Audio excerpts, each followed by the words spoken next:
어, 저도 굉장히 오랜만에 수요집회 간증을 위해서 앞에 섰습니다. 어, 무슨 간증을 할까 하다가 이제 너무나 저는 자연스럽게 결혼 간증을 좀 하고자 해서 성도님들 앞에서 사실 결혼 간증을 한 번도 한 적이 없었고 기회도 없었고, 그래서 청년들 개개인으로는 얘기한 적은 있지만 어, 교회 앞에서 이렇게 결혼 간증을 한 적이 없어서 짧은 시간이지만 함께 결혼 간증 나누고자 합니다. 다들 아시겠지만 제가 6월 24일 11시에 저기 문정역에서 결혼을 하게 되었습니다. 원래 이럴 때 박수 한번 터져줘야 돼요. 네, 네, 감사합니다. 네, 사실 이제 박수길 형제님이 보시기에는 저 어렸을 때부터 봐오셨으니까 여기 어른분들은 저를 되게 아직도 어리게 생각하실 수도 있지만 이제 벌써 그 어린 예, 녀석 꼬마가 이제 커가지고 어느덧 청년이 되어 이렇게 결혼을 하게 되었습니다. 어, 사실 미리 먼저 나와서 말씀을 드려야 되는데도 불구하고 간증 시간을 통해서 결혼 간증하는 점 양해 부탁을 드리고 그러면 결혼 간증 시작하도록 하겠습니다. 음, 저는 어렸을 때 잠실교회 왔습니다. 잠실교회 한 6살, 7살 때 왔고요. 그때부터 잠실교회에 쭉 지내오면서 적지 않은 결혼에 관한 말씀들도 많이 들었고, 음, 결혼에 관한 말씀이 아니더라도 이제 양육받기를 아버지께서는 저에게 공부를 잘해라라고 단 한 번도 말씀하신 적이 없으세요. 교회 안에서 건강하게, 그리고 말씀 가운데 거하는 형제로 양육을 해오셨고, 그 부분에 있어서 사실 성에 차는지는 잘 모르겠습니다. 그래서 어, 아빠가 보시기엔 아직도 어린아이와 같을 수 있어도 어쨌든 제가 말씀 가운데서 거하려고 노력하고 형제로서의 삶을 살아가려고 노력하는 그런 삶을 어쨌든 살게 돼 오면서 결혼이라는 것을 생각을 안 할 수 없었죠. 그래서 자연스럽게 다른 부부 되시는 형제 자매님께서 간증하시는 어, 간증도 듣고, 또 청년 형제님 자매님들께서 결혼을 하시게 되면 그런 간증들도 듣고 하다 보니까 음, 저는 막연하게 어렸을 때부터 그런 생각을 했습니다. 나도 빨리 결혼하고 싶다. 근데 왜인지는 몰랐습니다.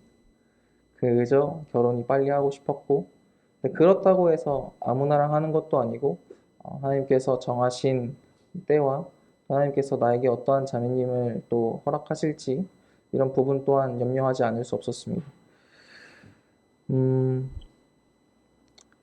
저는 어렸을 때부터 이제 교회에서 자라오면서 그 어르신분들, 노인을 공경하고 또 그 자매님들 되시는 여자분들께 되게 당연하게 배려해야 된다고 배웠고, 그래서 어렸을 때 기억나실지 모르겠습니다.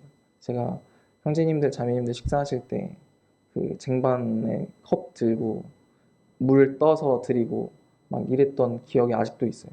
그게 어쨌든 그런 가운데서도 이제 노인분들을 공경하고 청년이 아니라 자매님들도 이제 나보다 내가 그 이제 어쨌든 여자라고 하자면 이제 지켜줘야 하고 이제 배려해줘야 하고 이런 부분이 되게 자연스럽게 생각되어졌어서,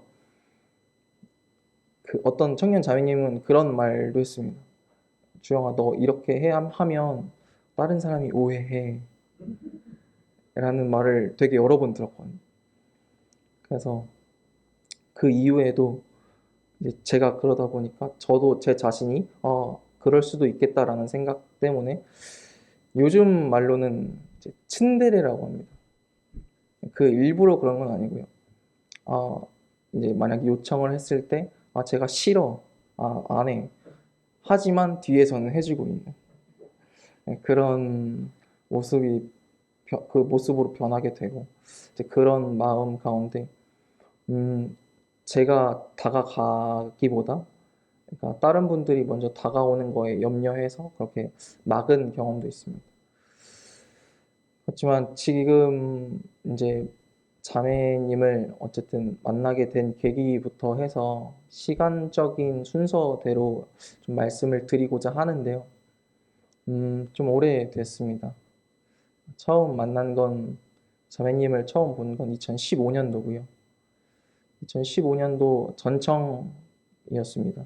저희 잠실교회 청년들이 뒤에서 접수처로 청년들을 섬기잖아요. 네, 그렇죠. 섬기는데 그때 뒤에 앉아 있으면서 자매님이 원주교회잖아요. 그래서 원주교회 청년들이 좀 일찍 왔었습니다. 그래서 원주교회 청년들이 누가 있는지 어느 정도 알았고 그 이후에 시간을 보내게 됐는데 그 제가 학번으로 따지면 1, 4학번이거든요.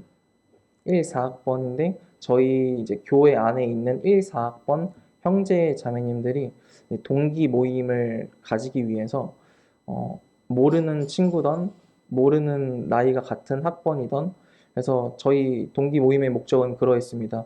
이 지역교회 안에 모르는 동기가 없게 하자라는 목적을 가지고 새로 온 청년 형제가 됐던 자매가 됐던 저희가 저희 동기라면 나이대가 같다면 동기 모임에 초청해서 함께 교제하고자 하는 마음이 너무나도 컸던 그 시기입니다. 20살 초반이니까요. 그래서 그때 원주교회에 처음 보는 자매가 있어서 그 자매의 연락처를 알기 위해서 주위를 살피던 도중 지금 자매, 은비 자매를 보게 된 거죠. 그래서 혹시 자매님 원주교회 맞으시냐? 그렇게 물었고 그래서 그 동기 자매님 되시는 분의 연락처를 알기 위해서 은비 자매와 서로 연락처를 교환하고 나중에 오면 연락을 달라라고 했습니다. 그렇게가 첫 만남이 끝입니다. 아무것도 없었습니다. 기대하시는 부분이 뭔지 모르겠지만 어쨌든 아무것도 없었고 그때 만남을 가진 이후에 저희가 1년이라는 시간이 지났고 서로 이제 얼굴만 아는 상태였어요. 이제 그 사이에 저는 군대를 갔고 군대를 가서 다쳐서 일찍 나오게 됐어요.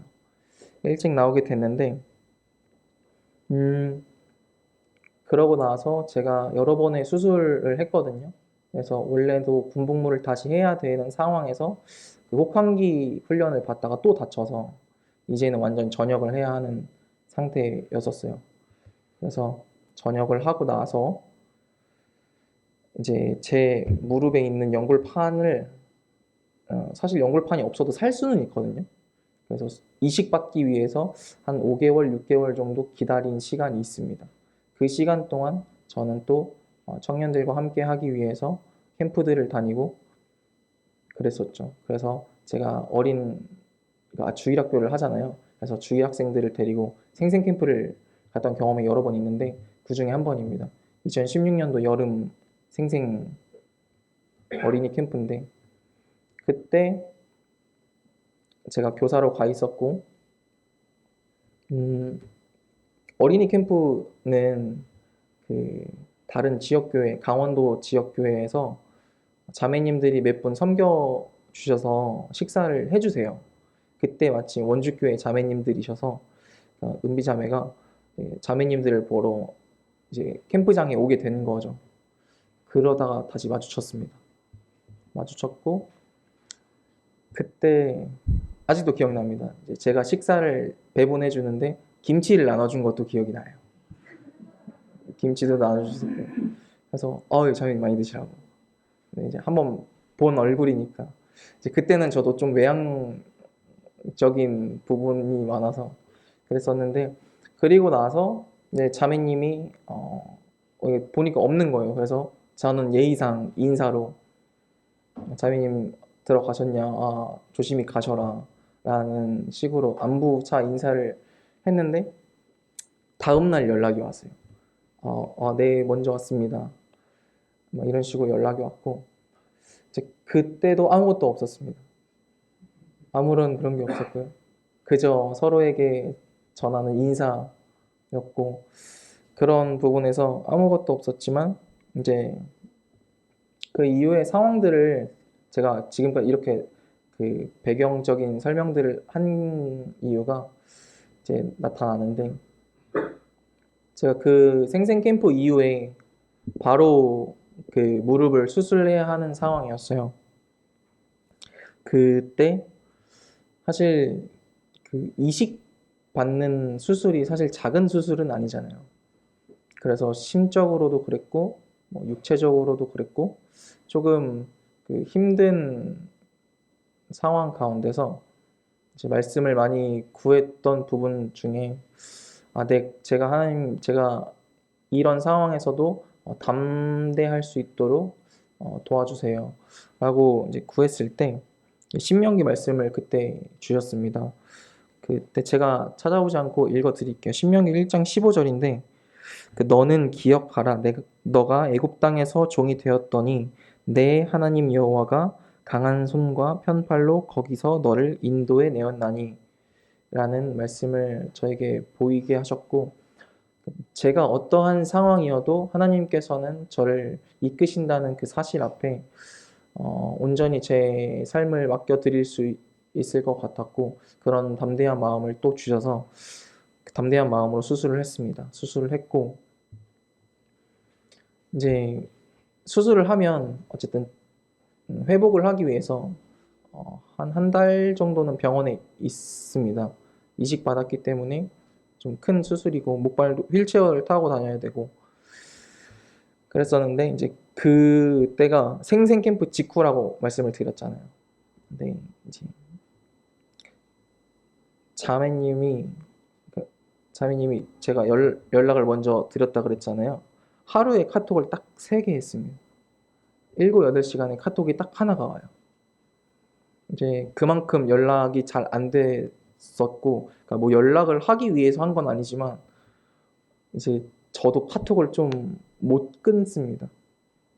이렇게 못 끊는다는 게 그냥 보고 넘길 수 있지만, 저는 그냥 넘기는 것보다 그냥 다 대답해주고 이런 성격이기 때문에 그러다가 이제 제가 수술을 하게 되고 나서 하루 종일 병원에 있어야 하는 상황에서 이제 자매님도 그때는 8월, 9월 9월 전이니까 대학교 시작하기 전 방학이어서 연락을 좀 자주 하게 되었었던 것 같습니다. 그래서 연락을 이제 그때부터 연락을 조금씩 하기 시작했는데 사실은 그 연락이라는 게 그냥 교제였던 것 같습니다. 매일매일 하는 큐티가 이렸고 그냥 그러니까 형제와 자매가 나누는 그런 교제의 일부였고 사소한 얘기들보다 그냥 내가 오늘 나눈 그 묵상에 대해서 나눴던 부분이 더 많았고 그렇게 되면서 그 사람이 가지고 있는 마음과 이 사람이 느끼고 경험하고 있는 하나님이 어떠한 하나님인지에 대해서도 자연스럽게 알게 되고요. 네. 이제 그런 상황이었는데 제가 결혼에 관한 생각을 항상 해오면서 가지고 있는 그런 조건, 이 하나님께서 보여주신 자매라면 이랬으면 좋겠다라는 이상향이죠. 저는 3가지가 있었습니다. 저는 주일학교를 하기 때문에 주일학교를 섬기는 자매였으면 좋겠다라는 부분과 두 번째로는 교회에서 사는 자매였으면 좋겠다. 산다는 의미가 모든 집회에 빠지지 않고 어떤 시간이 되었건 교회에서 활동하는 그리고 교회에 섬기고 온 마음을 다해서 교회에서 생활하는 그런 자매였으면 좋겠다. 그리고 3번째로는 순종할 줄 아는 자매입니다. 이 부분을 뭐 제가 그냥 생각한 부분이기 때문에 이제 에베소서 5장 22절에도 나와 있는 것처럼 그러니까 남편에게 순종하라도 있고 어쨌든 교회에 순종하는 부분도 있고 그러니까 제가 느끼기에 순종할 때 자매님들이 굉장히 아름답다고 생각한 부분이 어, 많았기 때문에 그 순종하는 부분에 있어서 자매님이 순종했을 때 정말 아름다운 모습들을 굉장히 많이 봤었고 그래서 저는 그런 부분 중에 하나가 순종할 줄 아는 자매가 되었었는데 이제 교제를 하다 보면 이 사람이 어떤 모임 생활을 하는지도 다 보이고 어떻게 섬기고 있는지에 대해서도 다 보이고 이런 부분들이 다 보이는 가운데 제가 바라던 자매다는 아니었지만 제가 생각했던 그런 부분이 굉장히 일치하는 부분이 굉장히 많았습니다. 자매님이. 그래서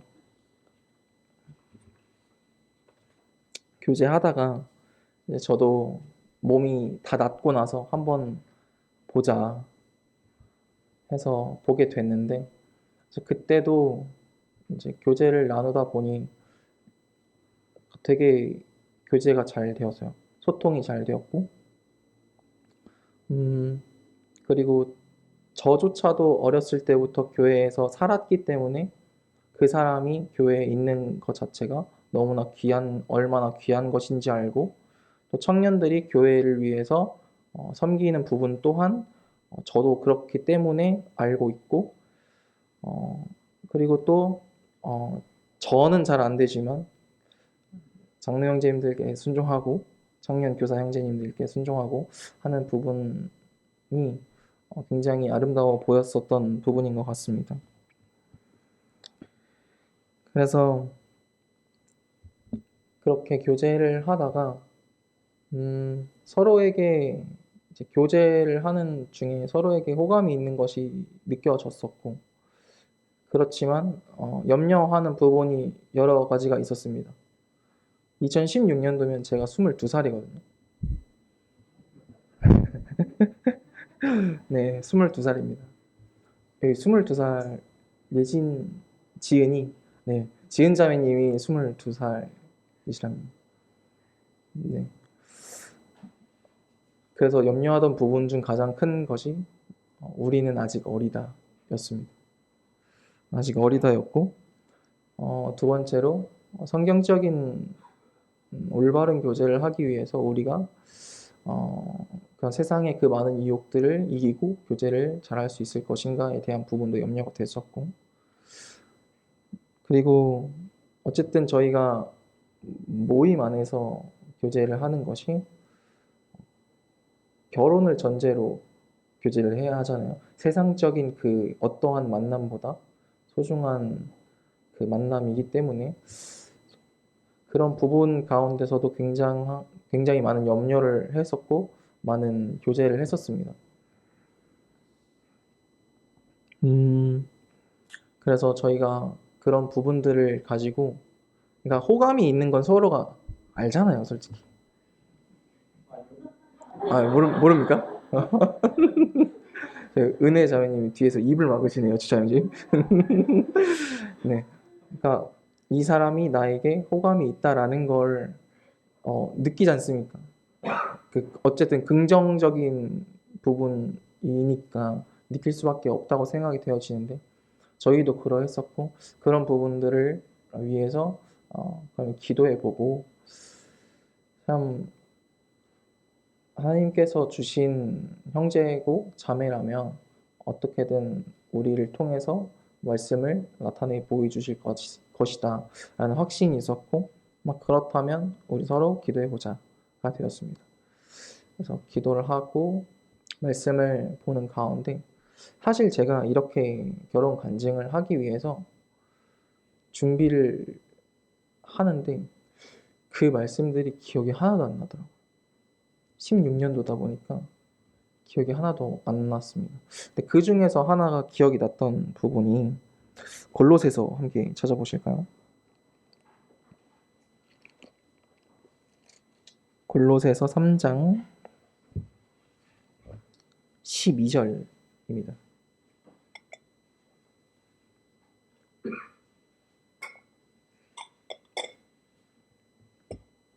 12절에서 14절인데 제가 읽도록 하겠습니다. 그러므로 너희는 하나님의 택하신 거룩하고 사랑하신 자처럼 긍휼과 자비와 겸손과 온유와 오래 참음을 옷 입고 누가 네게 혐의가 있거든 서로 용납하여 피차 용서하되 주께서 너희를 용서하신 것 같이 너희도 그리하고 이 모든 것 위에 사랑을 더하라. 이는 온전하게 매는 띠니라. 네, 사실 솔직하게 말씀을 드리면 그 좋은 감정과 좋은 생각을 가지고 말씀을 보게 될 때 사실 좋은 말씀밖에 안 보였었던 것 같습니다. 긍정적인 말씀밖에 안 보였던 것 같고요. 그런 부분들을 솔직하게 말씀을 드리는 이유가 이 감정이라는 부분도 하나님께서 저희에게 허락해 주신 부분이라고 생각이 되어졌었던 부분도 있습니다.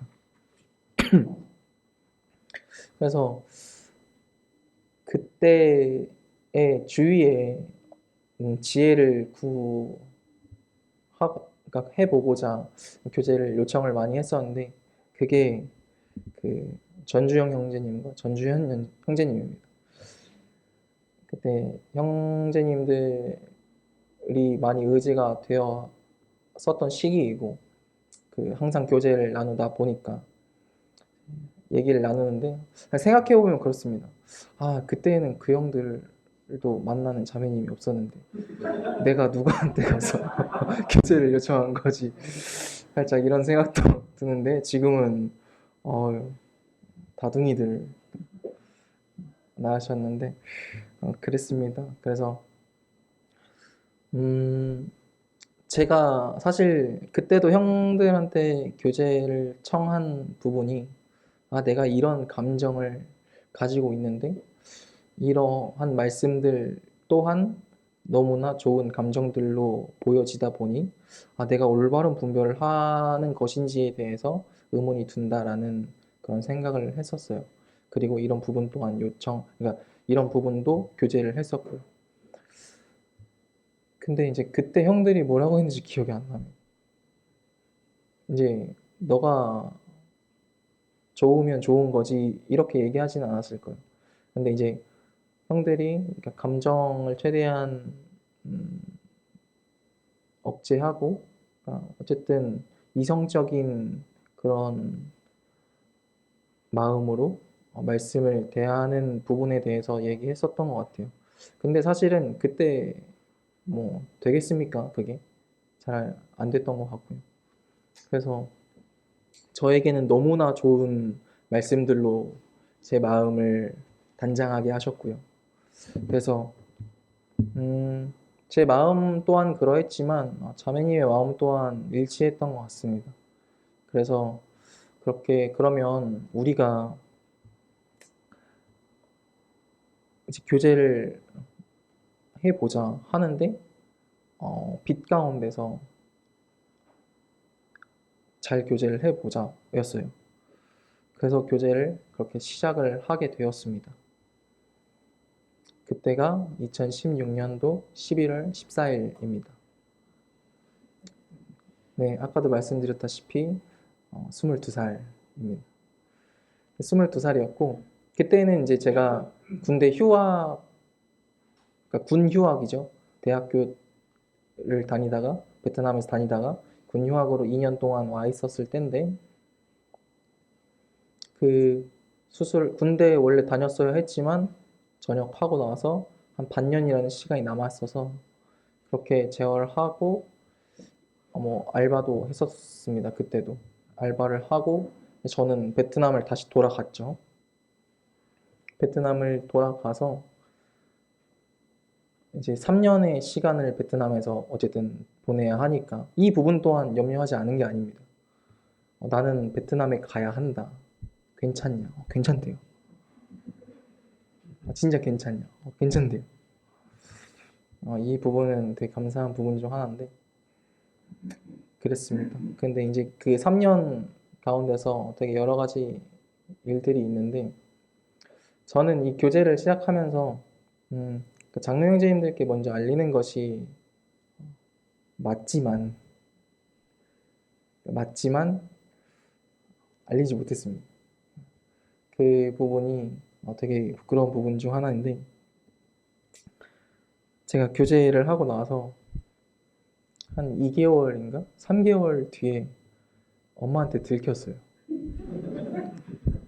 그러니까 들키려고 들킨 게 아니라 이제 제가 이제 전화 통화를 늦게까지 하고 있으니까 그러니까 뭐 사실 뭐 여자분들은 친구들이랑도 밤늦게 통화를 하지만 남자는 전혀 그렇지 않습니다.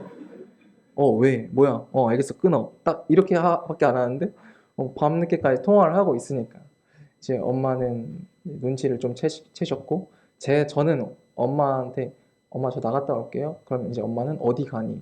그러면 저는 친구랑 놀러 가요. 친구 누구? 그러면 누군지까지 다 설명하고 어디 가는지까지 다 얘기해요. 근데 그러는데 이제 저는 조금씩 비밀이 많아지다 보니까 이제 거기서 엄마가 눈치를 챘던 것 같습니다. 그래서 엄마가 너 요즘 만나는 자매 생겼냐고. 그래서 맞다고. 저는 이제 그 부정하지 않았어요. 왔다고. 그래서 엄마한테도 그때 다 얘기를 하고 알겠다. 근데 아빠한테 얘기하지 마라. 그랬던 부분이 사실 제가 좀 엄하게 자랐지 않습니까?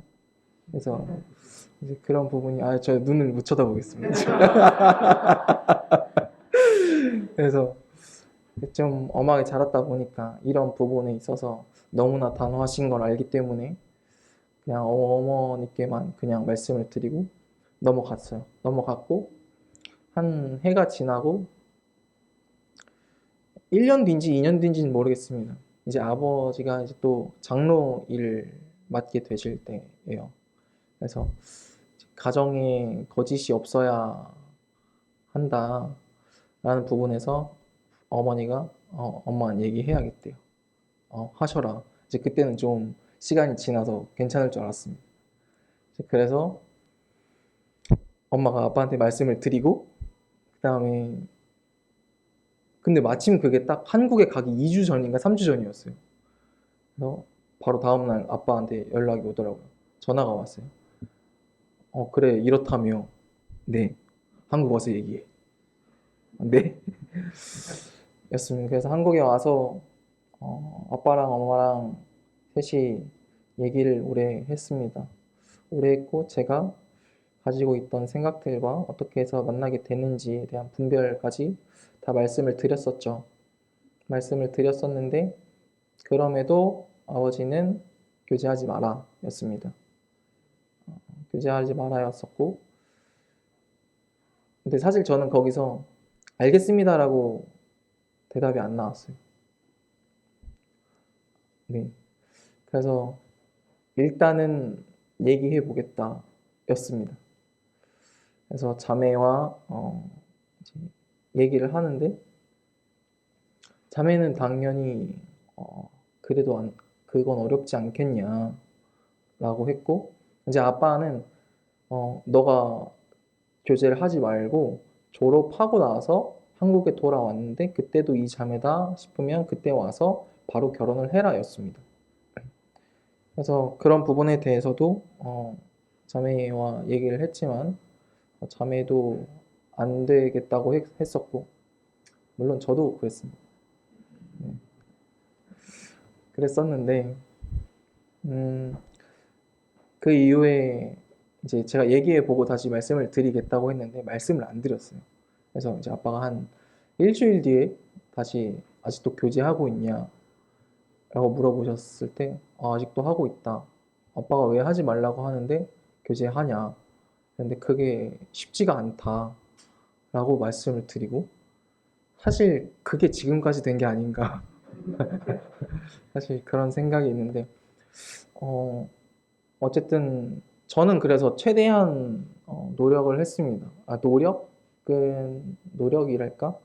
그러니까 어쨌든 저희가 올바르게 교제하고 있다는 부분을 보여드리기 위해서 그러니까 엄마가 됐던 아빠가 됐던 그런 교제하는 부분까지 되게 거짓이 없이 이렇게 드러냈었던 것 같습니다.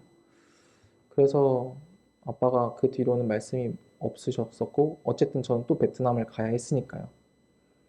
그래서 베트남을 다시 갔다가 이제 졸업을 했습니다. 졸업한 게 3년 전이에요. 20년. 오래됐죠. 벌써 3년이나 지났는데.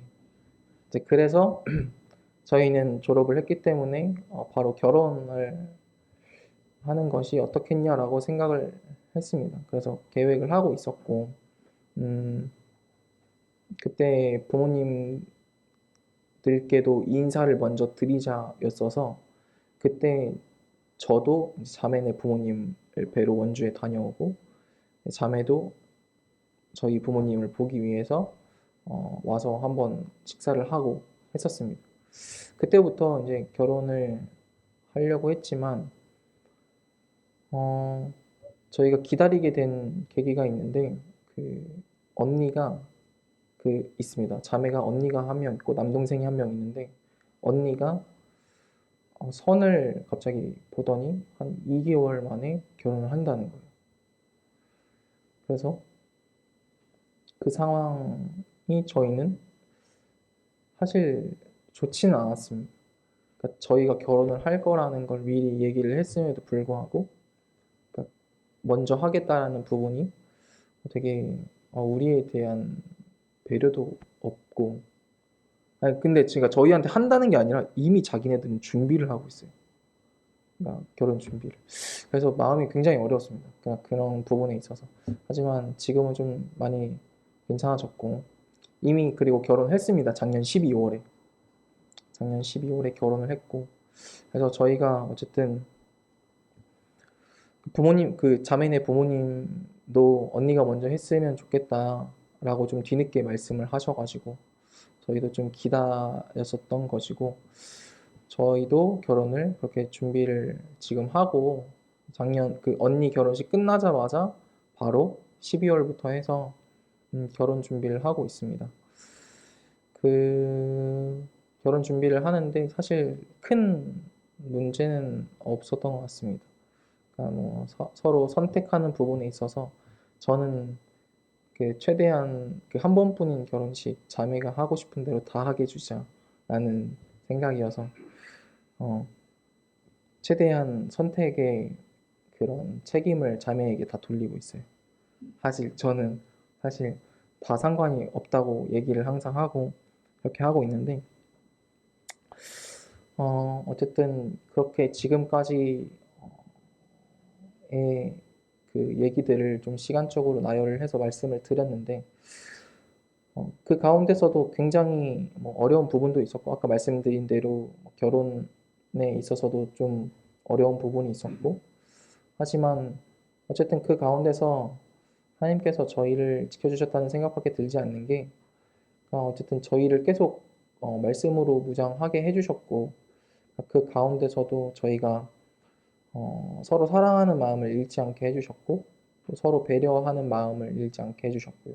그리고 또 그 모임 안에서의 그 모든 수단을 막지 않으셨어요.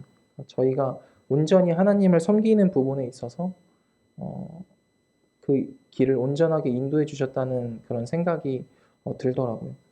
그래서 저희가 어디 교회에 가서 어디서 살던 참 하나님을 경외하는 삶을 사는 것이 어, 올바른 저희의 마음이지 않을까 하는 생각이 있고요. 그래서 모르시는 분들도 있으실 텐데 사실 제가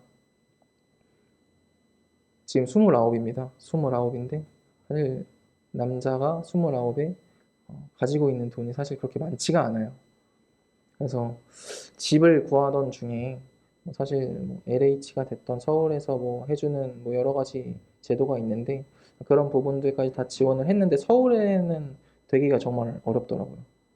그래서 원주에다가 신청을 했는데 원주에 있는 그 행복주택이라고 그 예비 신혼 부부가 들어가서 살 수 있는 공간을 그렇게 추첨해서 해줘서 거기가 됐습니다.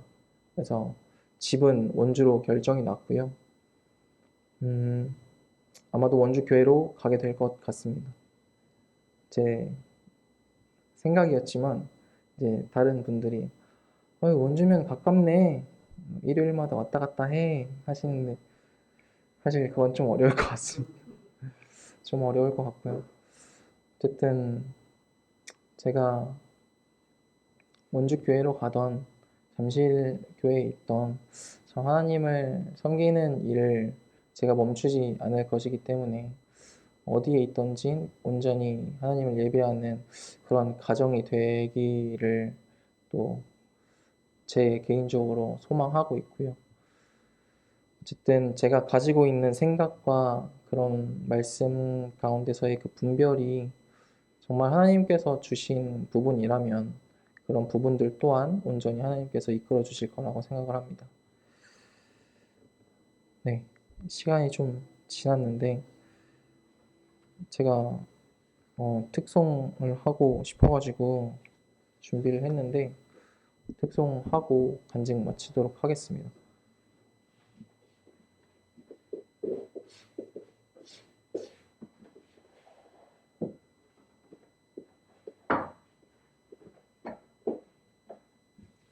잠시만요.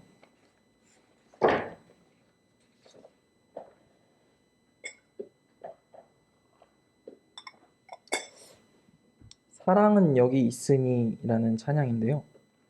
요한일서 4장 10절에 나와 있는 말씀입니다. 이 찬양은 음원이 없습니다. 음원이 없어서 찾으시려고 해도 찾으시지 못할 겁니다. 그래서 만약에 악보가 필요하시다면 저한테 말씀해 주시면 제가 보내드리도록 하겠습니다. 네, 쳐주세요.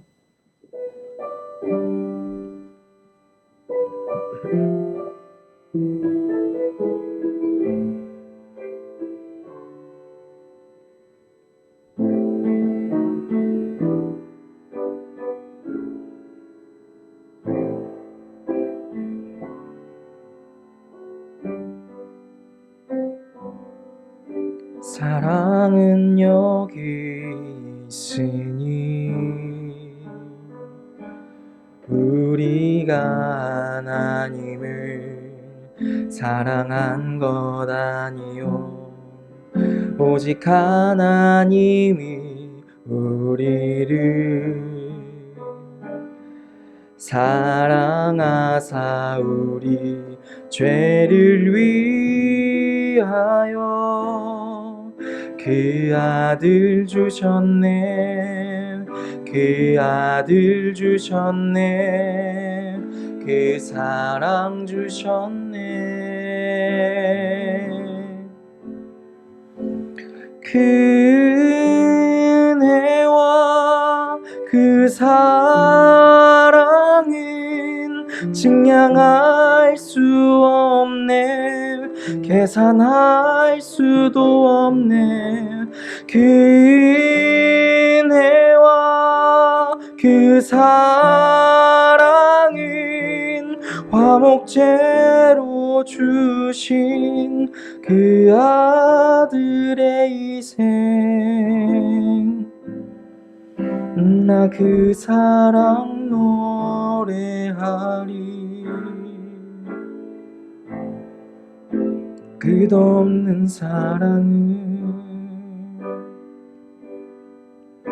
사랑은 여기 있으니 우리가 하나님을 사랑한 것 아니요 오직 하나님이 우리를 사랑하사 우리 죄를 위하여 그 몸을 주셨네 그 몸을 주셨네 모든 것 주셨네 그 은혜와 그 사랑은 증량할 수 없네 계산할 수도 없는 그 은혜와 그 사랑은 화목제로 주신 그 아들의 희생. 나 그 사랑 노래하리. 끝없는 사랑은. 네, 사랑에 관한 찬양을 했는데, 어쨌든 저희가 한 몸으로 연합되어져서 한 가정을 이루고, 그 가정이 또 교회를 이루고, 또 어쨌든 그 가정 자체가 얼마나 잘 세워져야 하는지 알고 있기 때문에 저희가 말씀 가운데서 온전히 거하며 서로 사랑할 수 있는 가정이 될 수 있도록 기도해 주시면 정말 감사드리겠습니다. 이상 간증 마치도록 하겠습니다. 감사합니다.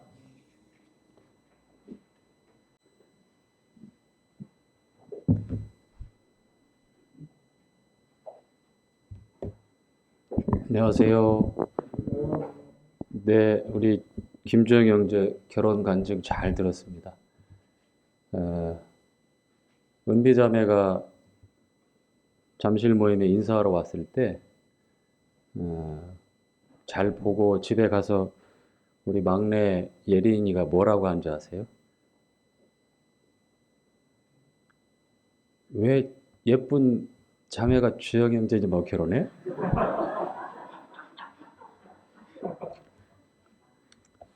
칭찬이에요.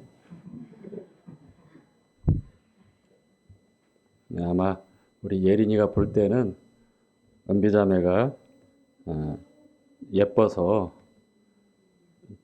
주영 형제가 좀 분발하라고. 네, 언제 들어도 청년들의 이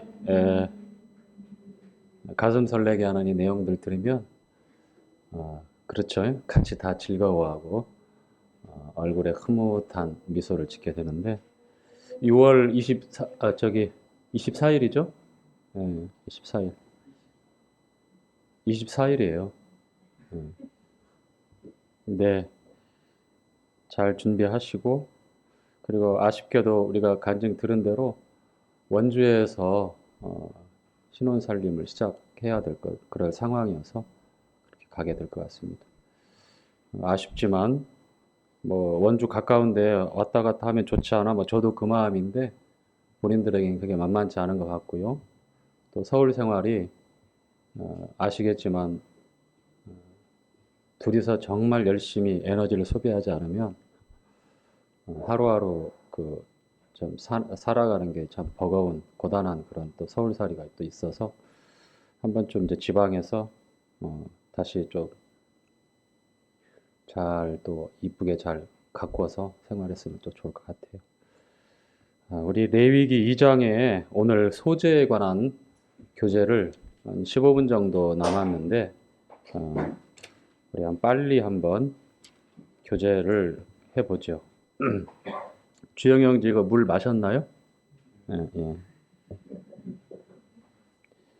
자, 번제는 히브리어로 올라, 헬라어로 홀로카우토마라고 이렇게 표현하는 대로 전부 태워서 드리는 제사를 번제라고 하고요.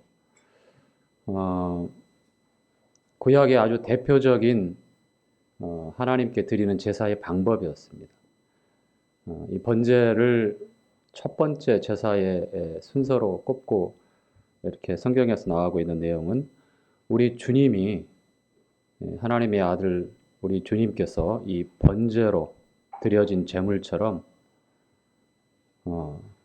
모든 전생에 우리 주님의 전부를 다해서 그렇게 하나님 앞에 전적으로 희생하고 헌신되어진 삶을 이 번제처럼 드려진 그런 제사의 삶을 사셨죠. 그것이 골고다에서 확증되어진 거룩하신 하나님의 사랑이었고 또 거룩한 희생이었습니다. 에, 오늘은 두 번째 제사인데요. 구약에 5제사가 있었다고 그랬죠?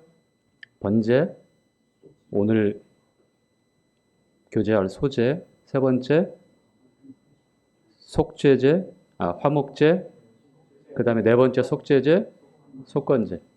이 번제는 전적인 희생, 전적인 헌신을 나타내는 제사고, 이 소제는 거룩하고 성별된 삶을 통해서 하나님께 충성하고 감사하는 것을 나타냅니다. 거룩하고 성별된 삶을 통해서 하나님 앞에 특별히 감사하고 충성한 신실한 드려지는 그 삶을 나타내고 있고요. 번제의 대표적인 이 제물에 쓰이는 것이 여기 보면 그레인, 곡물입니다. 곡물. 여기서 번제가 아니고 소제예요. 제가 자꾸 앞 내용과 이렇게 어긋나는데, 자, 2장은 소제에 관한 말씀인데, 이 소제는 번제가 아니라 소제는 성별된 거룩한 삶을 특별히 하나님 앞에 구별해서 감사하고 충성하는 그런 신실한 삶을 나타내는 제사입니다. 아시겠죠? 소제가. 이 소자가, 한문의 이 소자가 힐소자, 곡식 소자, 힐소자 이렇게 사용합니다. 미라를 가공해서 가루로 만들면 색깔이 어떻게 되죠? 예, 하얗죠? 그래서 힐소자를 쓰는 거예요. 그래서 두 가지 이 소재를 영어로 표현할 때 두 가지로 사용합니다. 첫 번째는 grain offering, 곡물. 그 다음에는 meat offering, 음식. 다시 말하면 이 소재에 사용하는 소재물의 내용들은 다 우리가 일상에 생명을 유지하고 생명을 나타내는 이 음식의 재료가 되는 것들을 구별해서 드리는 게 바로 소재예요.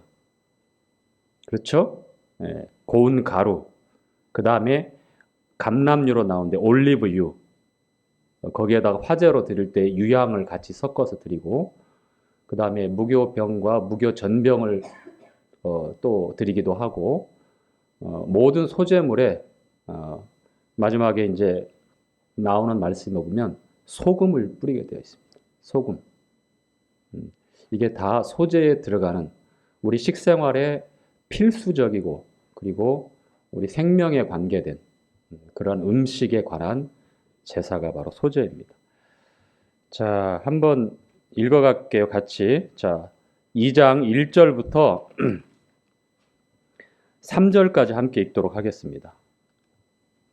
자, 누구든지 시작. 누구든지 소제에 제사 드리려거든 고운 가루로 예물을 삼아 그 위에 기름을 붓고 또 그 위에 유향을 놓아 아론의 자손 제사장들에게로 가서 제사장은 그 고운 기름 가루 한과 그 모든 유향을 취하여 기념물로 단 위에 불사릴지니 이는 화제라 여호와께서 향기로운 냄새니라. 그 소제물에 남은 것은 아론과 그 자손에게 돌릴지니 이는 여호와의 화제 중에 지극히 거룩한 것이니. 자, 소제를 드리는 대표적인 첫 번째 방법입니다. 고운 가루. 예, 고운 가루, 밀가루가 될 거예요. 밀가루. 고운 가루에다가 기름을 부어요. 이 기름은 우리가 사용하는 그 식용유 중에 이 당시 사용했던 거는 그 콩기름이나 그런 게 아니라 개역 성경에는 감람유로 나와 있는데 올리브유예요. 올리브유. 올리브유를 부어서 그 제사장에 가져오면 제사장이 이제 그런 방법으로 가루에 기름을 붓고 그 다음에 유향을 취해서 전부 다 이렇게 태워 화제로 하나님 앞에 드리는 방식이 바로 소제입니다. 자, 여기에 보면 2절 말씀에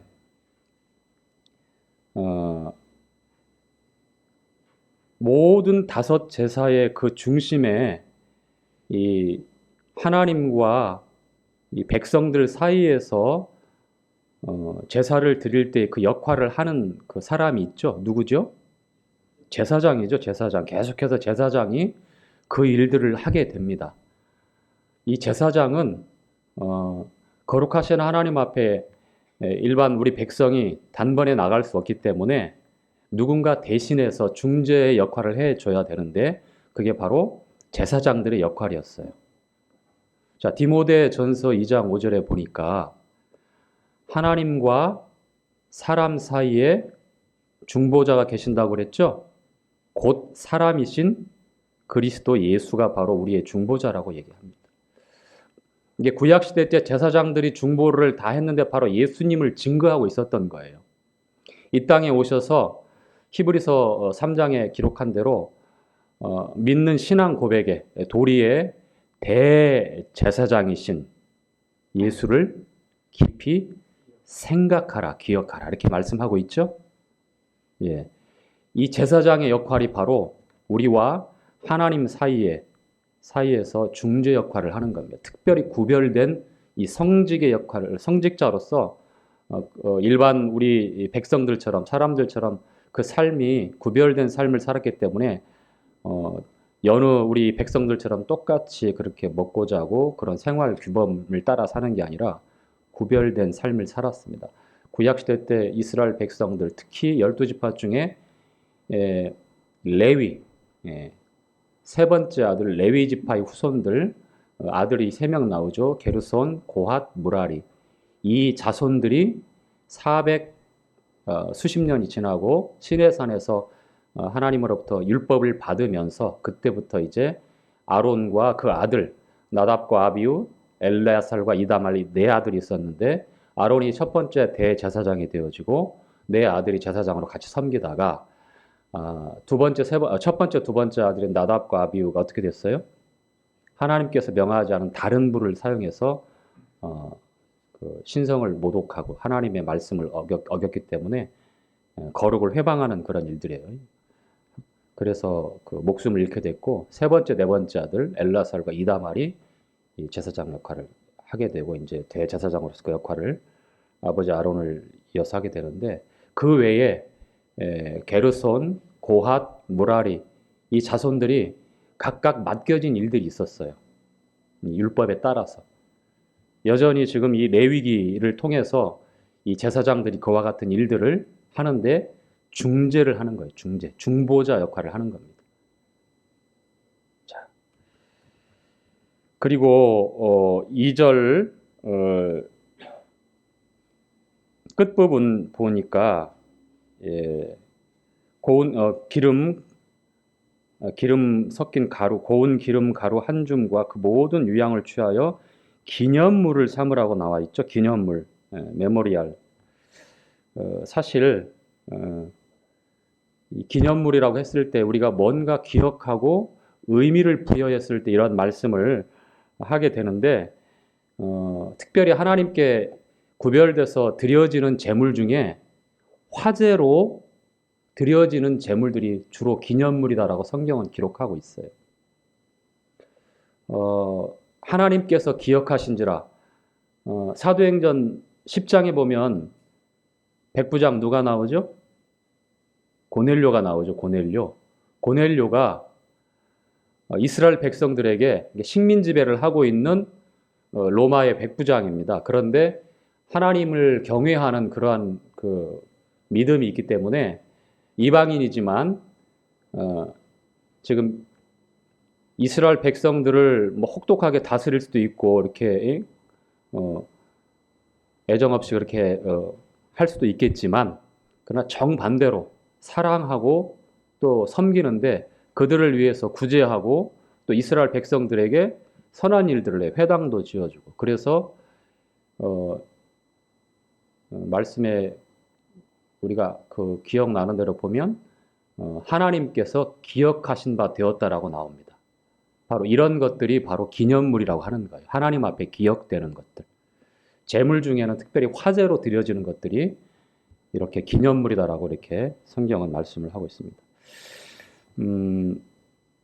자, 그 다음에 3절 끝부분에 보니까 지극히 거룩한 것이다 라고 말합니다.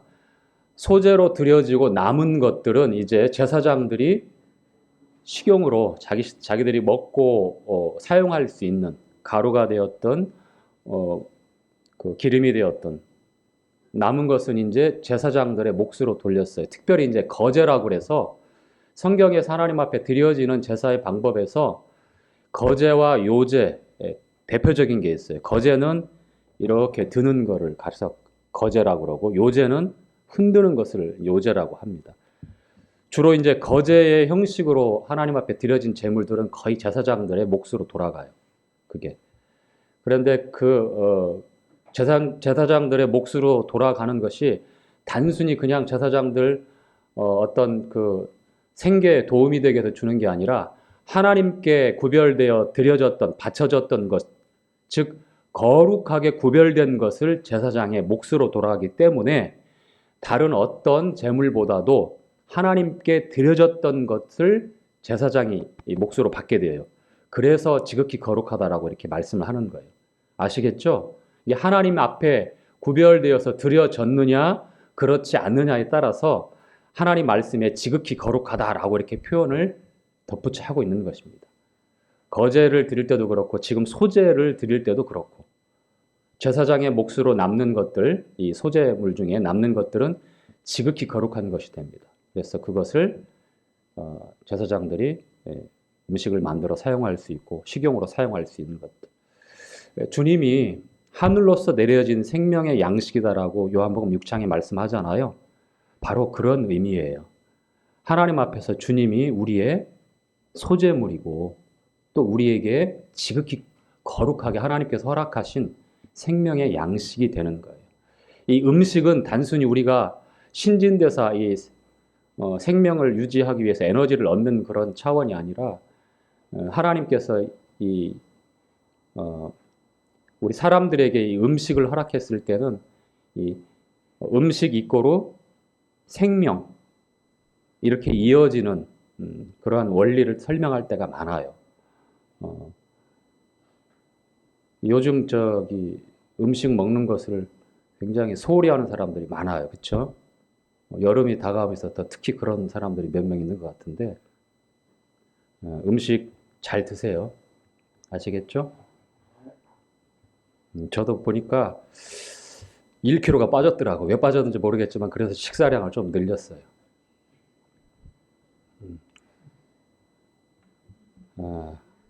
주님이 우리에게 지극히 거룩히 구별된 소재물이에요. 소재.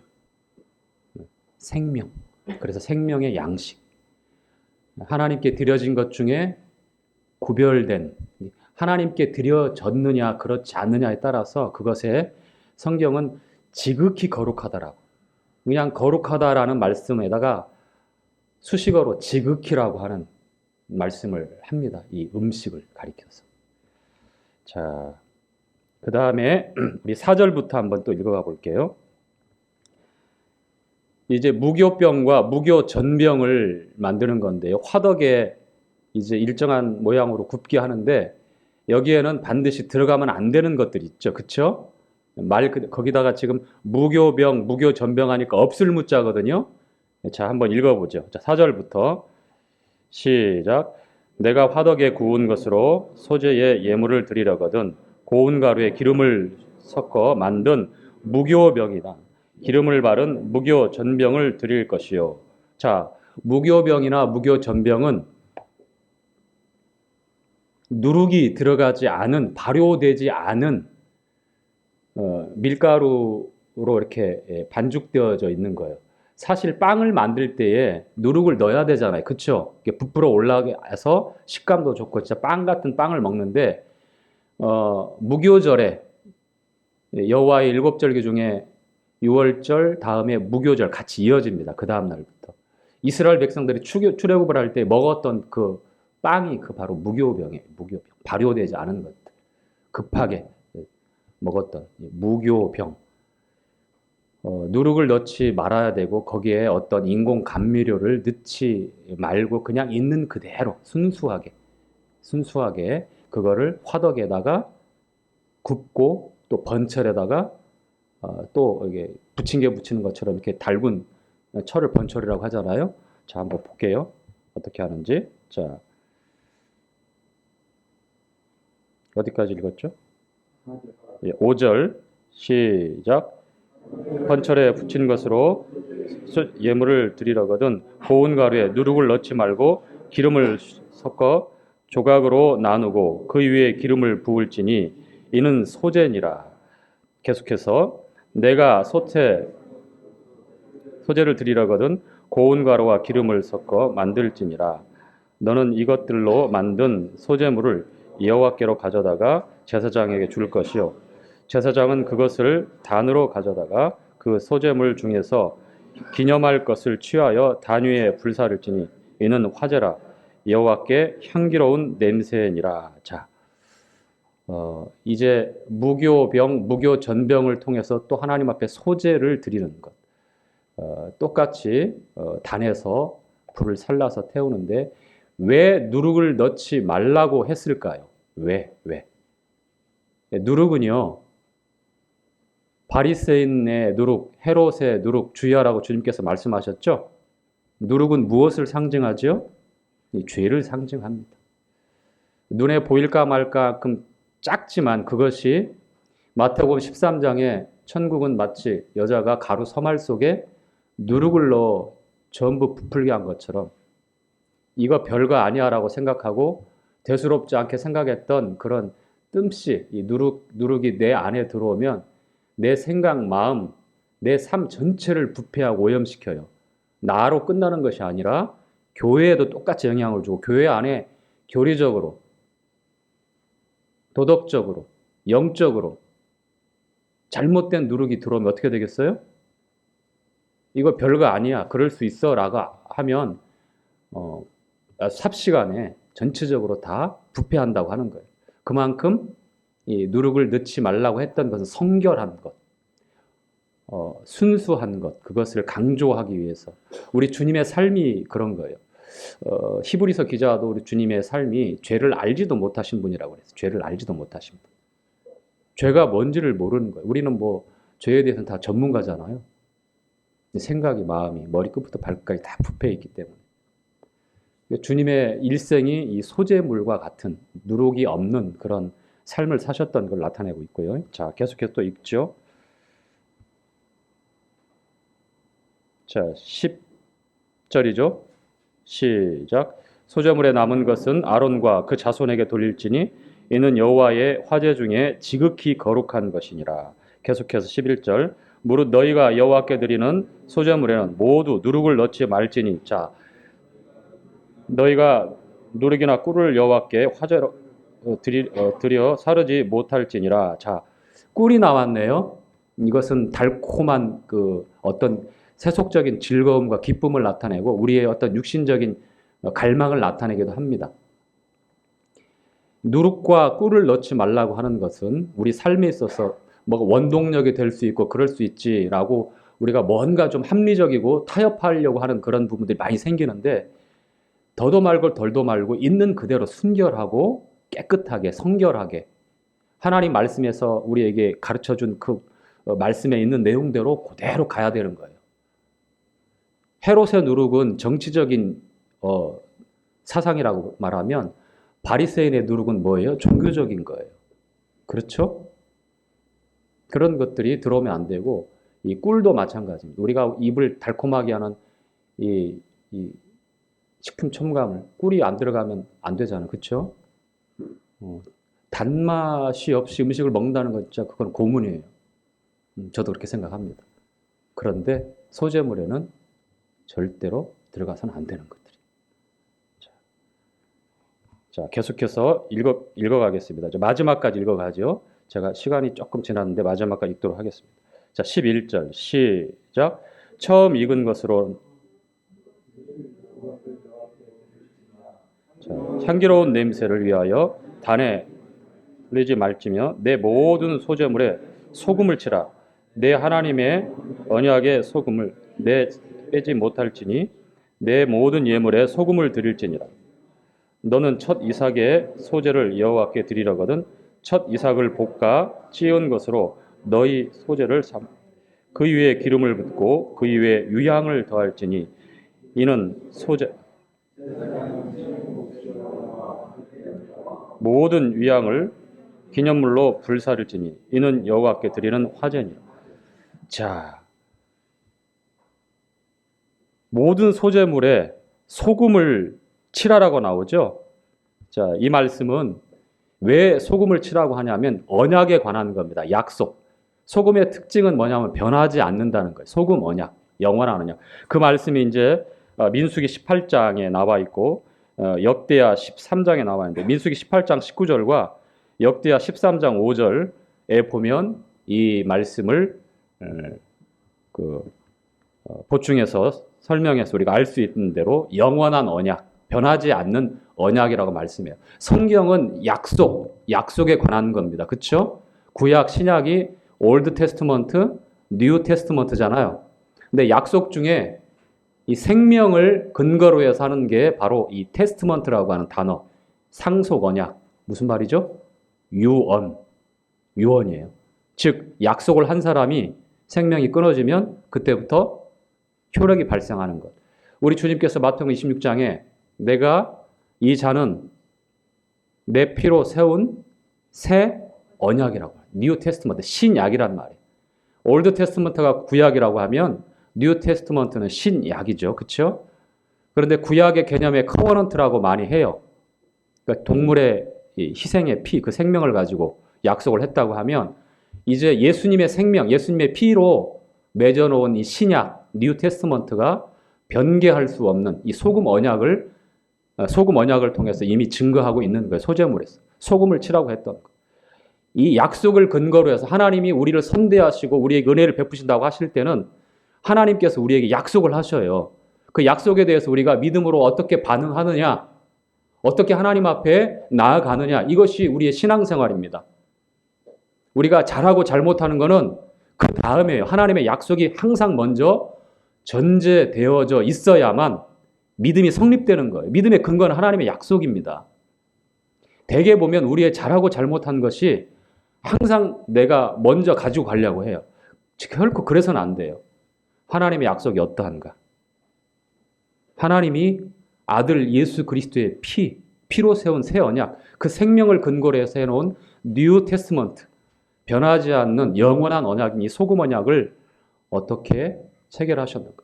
이 소재를 드릴 때 바로 이 약속이 근거되어져서 하나님 앞에 드려지는 거예요. 그래서 구별되고, 그래서 하나님 앞에 충성하고 감사할 수 있는 것입니다. 예수님의 생애가 그랬어요. 이 소재물의 특징을 보면요, 이제 세 가지가 나오죠. 자, 우리가 끝까지 안 읽었잖아요, 그렇죠? 16절까지 다 읽었어요? 아, 그랬어요? 잘했어요.